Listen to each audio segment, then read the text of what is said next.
Straight to English. Your right choice. Let's begin.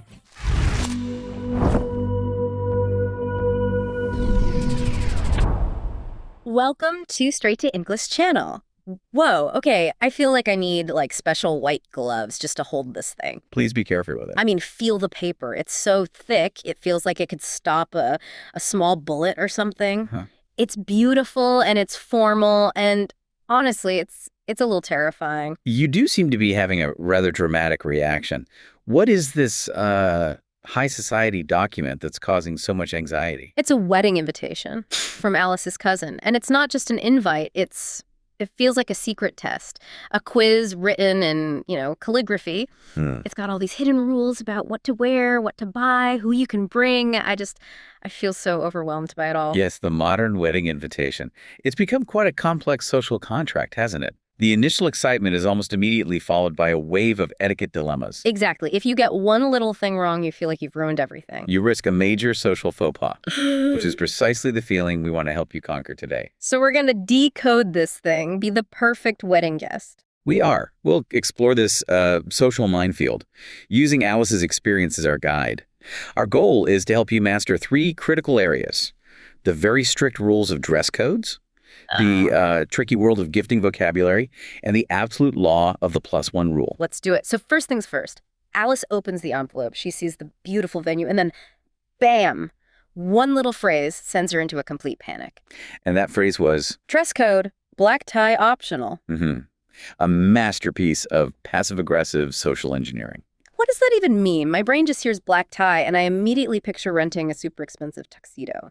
But then, optional. It means we would strongly prefer you wear a tuxedo, but we will graciously forgive you if you don't own one, provided you still look absolutely immaculate. It induces what we might call sartorial paralysis. Sartorial paralysis. I love that. So that's just a fancy way of saying clothing confusion. You just freeze up. An elegant way of putting it, yes. You're unable to decide what to wear. Okay, so let's break down the scale. Is there anything higher than black tie? Oh, yes. At the very, very top, which you almost never see, is white tie. That involves tailcoats for men, long white gloves. It's really for royalty. We can forget that one. Right, off the table. So let's stick with this, just plain black tie, no optional. Black tie is strictly formal. For men, it mandates a tuxedo. That's a very specific jacket, trousers, and of course a black bow tie. And for women? A long, elegant evening gown, floor length. Okay, now add that one little word back in, optional. That word is the note of grace. It allows Alice's date Ben to wear a dark, very well-tailored formal suit instead of a tuxedo. But it has to be a nice suit, right? He can't show up in, khakis. Oh, absolutely not. The standard of formality must be maintained. You can't just swap the tuxedo for a sweater. So optional is kind of a test. It means please try your best to look amazing without, going broke renting a tux. Exactly. Now, if the invitation were a bit more relaxed, it might say cocktail attire. That's a significant step down. Cocktail attire. I've seen that one before. How different is it? Semi-formal. For men, a standard suit and tie is perfectly fine. Darker colors are usually a safe bet. And for women, a knee-length or maybe a midi-length dress is appropriate. It's celebratory, but still respectful. That makes sense. So Alice saw black tie optional, knew she needed to go for maximum elegance, and she picked out this amazing navy blue dress. A perfect choice. Which brings up a huge, huge rule. What if? What if she had picked a white dress? Or an off-white one? How bad is that? That would be a catastrophic error. A complete disaster. Bro. This is the golden rule of Western wedding etiquette. Yeah. You simply never wear white.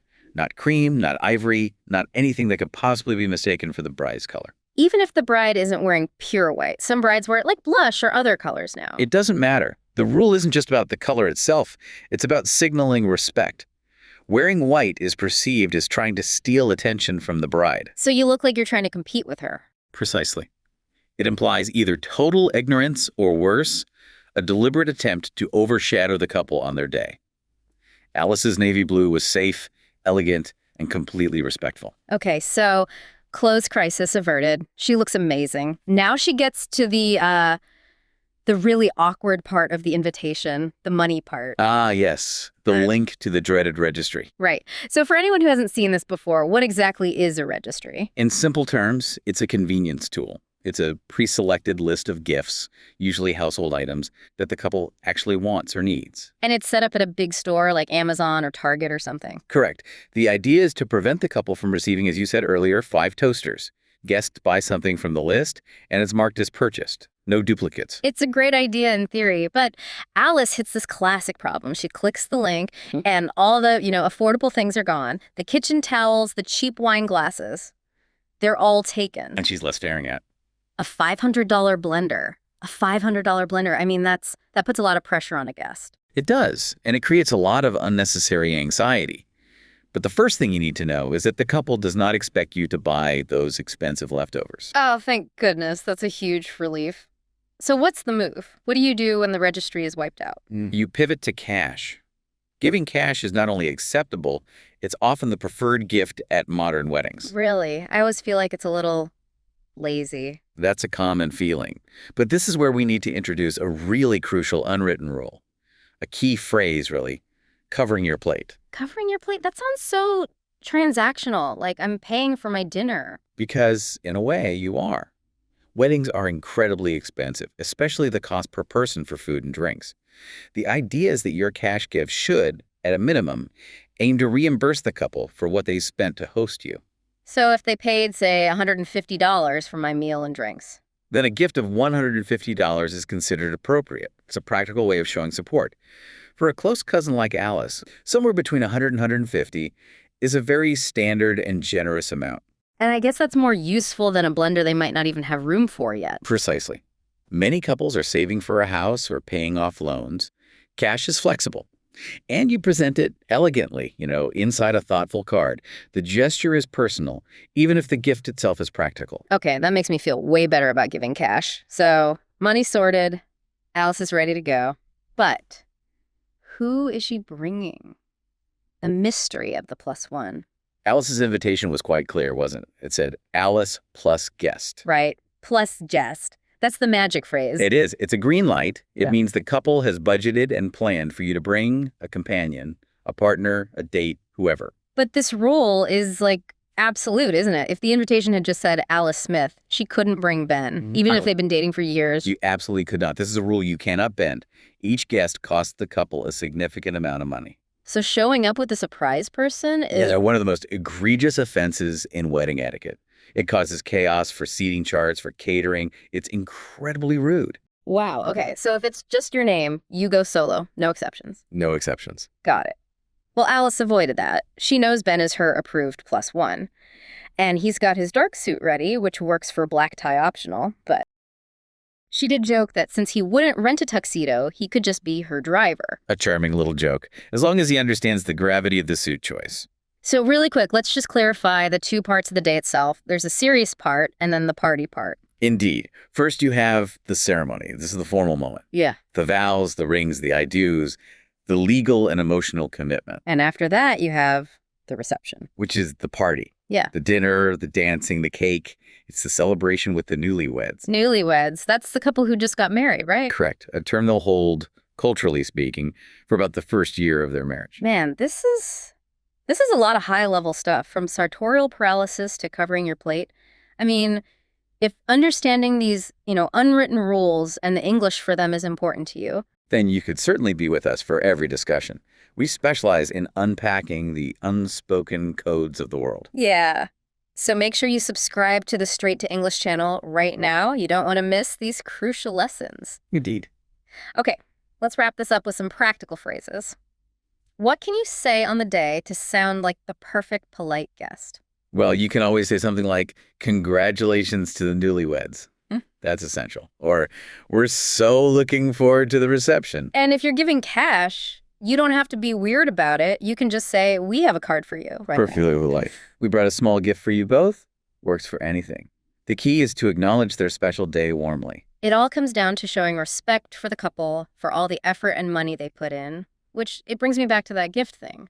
Cash versus a physical gift. We established that for Alice, in this Western context, cash is pragmatic and expected.